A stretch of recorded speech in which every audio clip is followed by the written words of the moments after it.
Philippine Coast Guard o ubang ahensya sa gamhanan mihingusog silang pagpatrolya sa kadagatan bisan kun way direktang hulga apan ila kining gihimo aron pagsiguro sa kaluwasan sa mga tao ingon man sa mga turista. Ang report ni Nico Serino.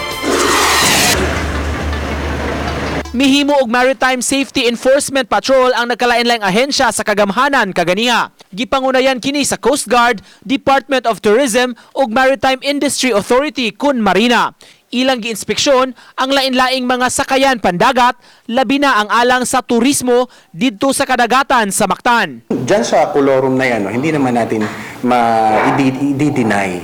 That's why we are conducting this effort, this endeavor, para maiwasan natin yung mga ganyang biyahe. Why? Because it is not safe.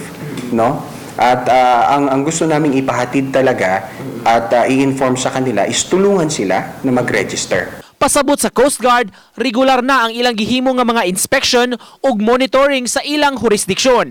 Apan mas maayong mahingusgan pagyud ang pagpatrolya. We want to inform all the tourists na nagbumibisita sa Central Visayas that our region, Central Visayan region, is safe and secure for them to visit.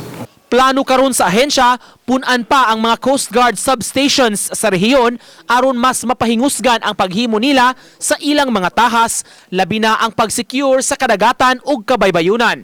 Uban ni Godfrey Relien, Nico Sereno, Balitang Bisda.